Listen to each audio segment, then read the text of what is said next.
প্রতিবেশী ইহুদি হোক হিন্দু হোক, যাবেন, সুসম্পর্ক রাখবেন, উপহার দিবেন, বিপদে পাশে দাঁড়াবেন।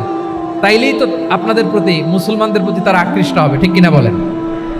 আপনি যদি হিন্দুদের সাথে বৌদ্ধদের সাথে নাই মিশেন, নাস্তিকের কাছে নাই যান, তো ইসলামের সৌন্দর্যটা ওরা বুঝবে কেমনে? আমার অনেক হিন্দু পরিচিত ভাই আছে, ওরা আমাদের ইফতারির প্রোগ্রামে এসে একসাথে ইফতারি করে। অনেক মদখোর আমার সাথে বসে একসাথে ডিনার করে, হাফ প্যান্ট পরা, গলায় স্বর্ণের চেইন, হাতে স্বর্ণের ব্রেসলেট, আইসা আমার সাথে ডিনার করছে, আছে এরকম। গাঁজাখোর, আমি বলি আসো, welcome welcome to my dinner, আসো বসো। বসলেই তো আমি ওর ডিএনএ, চিন্তার ডিএনএ চেঞ্জ করে দেওয়ার সুযোগ পাবো। চিল্লায় বলো ঠিক কি না? আসতে হবে আমার কাছে। Our door is open, the door of Islam is open 24/7। সব সময় আমাদের ইসলামের দরজা আমার অমুসলিম ভাইদের জন্য খোলা আছে না নাই? এই হাদিস থেকে দুইটা শিক্ষা। এক নম্বর শিক্ষা, প্রতিবেশী মুসলিম হোক অমুসলিম হোক, যান, অসুস্থ হইলে একটু আপেল নিয়ে যান, আঙ্গুর নিয়ে যান, কমলা নিয়ে যান, তাদের সাথে ভালো আচরণ করেন। ইসলামের বিউটি দেখে, সৌন্দর্য দেখে অবাক হবে, নসিব ভালো হলে কোনোদিন কালিমা পড়ে মুসলমান হয়ে যাবে, ঠিক কিনা বলেন? তাহলে অমুসলিমের সাথে ভালো সম্পর্ক। বিশ্বনবী ইহুদির বাড়িতে গেলেন, ইহুদির বাড়ি, আর আমার মুসলমান ভাই আমার কাফের বলে, এরকম আছে না নাই? মুসলিমরা দেখতে পারে না, সহ্য করতে পারে। বিশ্বনবী সাল্লাল্লাহু আলাইহি ওয়াসাল্লাম ইহুদির বাড়িতে গেলেন, এটা একটা শিক্ষা। আরেকটা শিক্ষা হলো, ভাইরা ধাক্কা মেরে এসে সামনে এসে কি লাভ? প্রোগ্রাম তো শেষ হচ্ছে, এখনই শেষ হচ্ছে। তো এই যে আমাদের বকশি ভাই ওয়াদা নিল, হাত তোলালো, মিম বলে এত কথা বললো, তো আমি জেলায় জেলায় যে খালি হাত নাড়াই তোমাদের জন্য নাকি? হ্যাঁ, হাত নাড়াই শুধু। এই ধাক্কাইতে ধাক্কাইতে এদিকে এসে হাত নাড়াইতেছে, হয়েছে তো, দেখলাম তো, ঠিক আছে, মাশাআল্লাহ, অনেক সুশৃঙ্খল, অন্যান্য যে কোনো জেলার চেয়ে অনেক সুশৃঙ্খল।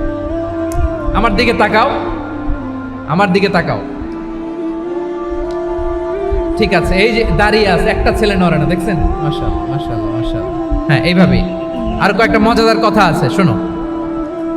এই হাদিস থেকে আমাদের শিক্ষা হলো, আমার প্রতিবেশী যেই ধর্মের হোক আমি সম্পর্ক রাখবো। অসুস্থ হলে যাব, কি বলেন ভাইরা? যাবেন না? যাবেন না আপনারা? আচ্ছা, 2 নম্বর শিক্ষা হলো, বিষ্ণু ইসা ইসলামের খাদেম ছিল ইহুদি, এতদিন খেদমত করলো, একদিনও বিশ্বনবী ওরা কালিমার দাওয়াত দেয় নাই। কারণ কি? বিশ্বনবী একটা ভালো সময়ের অপেক্ষা করতেছিলেন, প্রপার টাইমিং। দাঈর কাজ হচ্ছে দাঈ ইলাল্লাহ, সে হচ্ছে সুযোগ সন্ধানী। দাঈ সুযোগ খোঁজে, কখন দাওয়া দিলে ব্যাটে বলে হবে, ঝোপ বোঝে কোপ মারে, ঠিক কিনা বলেন? বিষ্ণু ইসলাম ভালো সময়ের অপেক্ষা করতেছিলেন, দেখি ভালো সময় আসুক আসুক আসুক আসুক।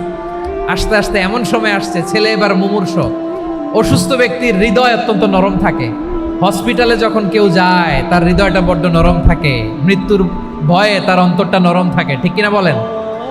এই প্রপার টাইমিং এর অপেক্ষা করতেছিলেন। যখনই টাইমিং পেয়েছেন, দাওয়াত দিলেন, পড়ো লা ইলাহা ইল্লাল্লাহ, সুবহানাল্লাহ পড়েন সবাই। তাহলে ইসলাম অমুসলিম প্রতিবেশীর সাথে ভালো আচরণ করতে বলে।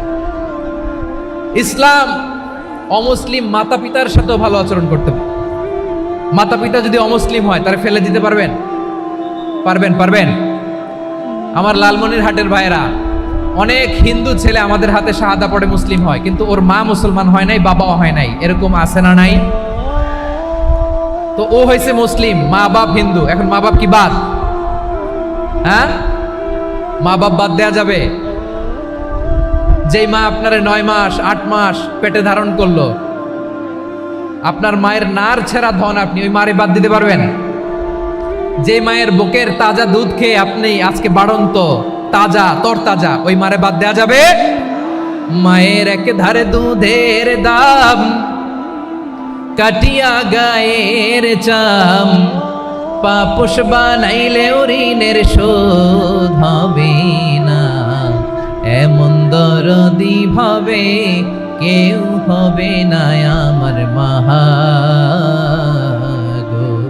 মায়ের এক ধারে দুধের দাম, কাটিয়া গায়ের চাম, পাপোশ বানাইলে ঋণের শোধ হবে না, এমন দরদি ভাবে কেউ হবে না আমার মাহা গো, ঠিক কিনা? মাকে তো বাদ দেওয়া যায় না। وَقَضَى رَبُّكَ أَلَّا تَعْبُدُوا إِلَّا إِيَّاهُ وَبِالْوَالِدَيْنِ إِحْسَانًا। আল্লাহ বলে অবধারিত দুইটা ভার্ডিক তোমাদের জন্য, এক আল্লাহর ইবাদত করবা আর মা বাবার প্রতি ইহসান করবা। আদেশটা কার? মা বাবার প্রতি ইহসান করতে হবে। আমার মা হিন্দু হোক, ভালো আচরণ করতে হবে, বৌদ্ধ হোক, ভালো আচরণ করতে হবে।